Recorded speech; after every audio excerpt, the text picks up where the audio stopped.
Oke, selamat pagi dan selamat sore untuk mahasiswa kelas pagi dan kelas sore. Jadi ini ada dua waktu digunakan video ini, jadi sekaligus saya buat, yaitu kita masuk di pertemuan 3 tentang kompleksitas algoritma. Jadi apa itu kompleksitas algoritma akan kita bahas selanjutnya. Jadi sebuah masalah dapat mempunyai banyak algoritma. Jadi tidak hanya satu saja algoritma, di mana algoritma yang kita buat bisa beda dengan algoritma yang lain. Algoritma yang kita buat bisa salah sama orang lain, tapi sama kita benar. Istilahnya seperti yang saya bilang sebelumnya, algoritma itu tidak ada yang salah, namun kurang dipahami atau kurang penjelasan dari siapa yang membuat algoritma tersebut. Karena algoritma yang kita buat sama kita benar, sama orang lain salah.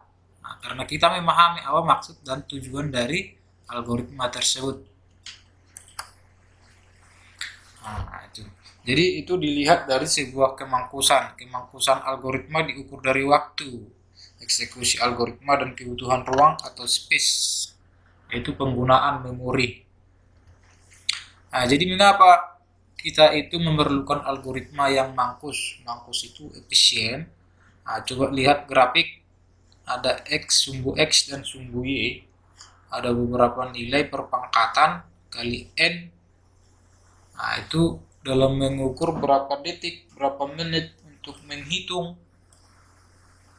sampai menghasilkan sebuah grafik seperti ini akan dibutuhkan algoritma yang efisien.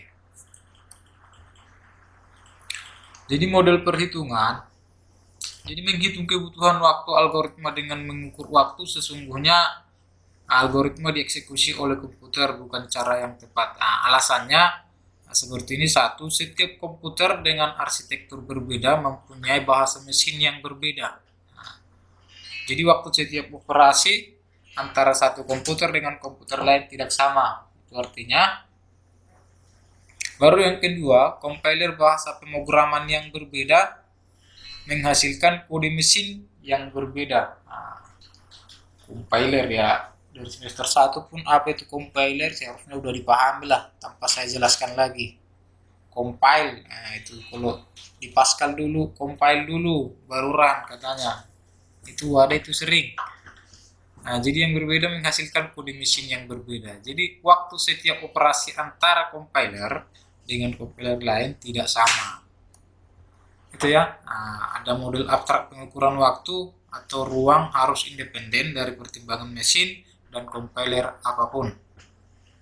Jadi ini bahasa-bahasa ini bisa nanti diartikan dan kita diskusikan di forum. Saya sangat berharap di forum itu hidup, istilahnya bukan hidup entah apa ya, istilahnya apa ya, interaksi di antara kita ada.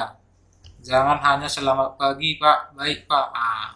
Mohon dibuat pertanyaan yang lain atau bahasa yang lain dari itu. Oke ya, masuk kita kompleksitas waktu. Jadi jumlah tahapan komputasi dihitung dari beberapa kali suatu operasi. Jadi nanti bisa kita lihat dari operasi baca tulis, operasi aritmatika, operasi pengisian nilai, dan lain-lain. Nah, kita ambil contoh. Contoh ini untuk meninjau menghitung rata sebuah array atau larik. Nah, itu sum sama dengan 0. Ini algoritmanya for i sama dengan 1 to n do. Nah, ingat n sampai nilai terakhir itu n nanti. Sum sama dengan sum plus a, n for, nah, ini mengakhiri for n. Rata-rata sama dengan sum per n. Jadi operasi ini yaitu operasi penjumlahan elemen-elemen yang ada di A. Yang ada di A dengan penjumlahan beberapa kali sampai berapa nanti nilai A. Itulah N. Berapa kali perhitungan. Jadi kompleksitas waktunya Tn sama dengan N. Nah, itu ya. Untuk kompleksitas menghitung waktu rata dari sebuah larik. Baru contoh kedua, untuk mencari elemen terbesar di dalam sebuah larik. Nah, mencari elemen. Ini bukan waktu, tapi elemen di sebuah larik. Jadi deklarasinya ada sebuah variabel K, yaitu bertipe data integer. Jadi maksimal AI. A1 ya, bukan AI. K sama dengan 2 while K lebih besar sama dengan N2. If AK lebih besar, maksimal then. Nah, jadi ini kompleksitas waktu yang dihitung berdasarkan jumlah operasi perbandingan elemen larik A, I lebih besar maksimal. Nah, dilihat dalam algoritma AI lebih besar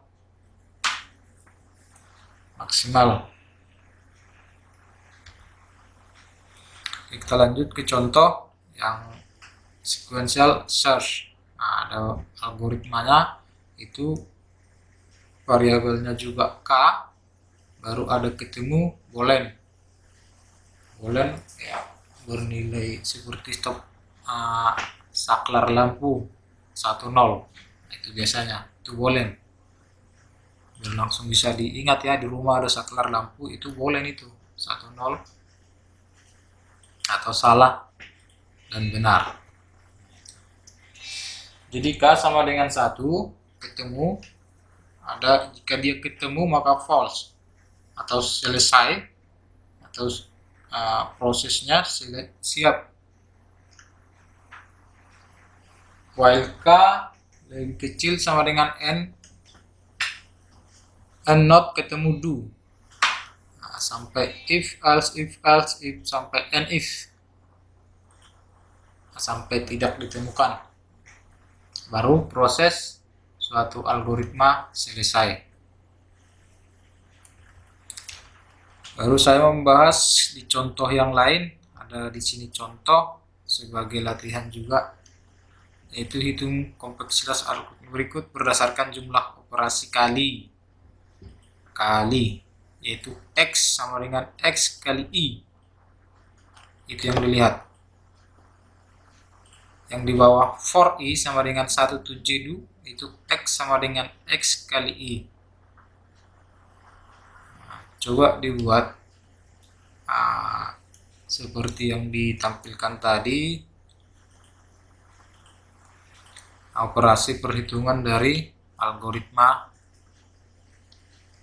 yang saya tampilkan itu sebagai latihan. Sekian dari saya, nanti aksiomtik kita lanjut di minggu depan, dan semoga sudah dipahami dan bertanya di dalam forum, jangan di WA ya, di forum saja, karena di Google Classroom saya juga aktif dan saya baca, saya balas semua komentarnya. Jadi sekian dari saya, terima kasih.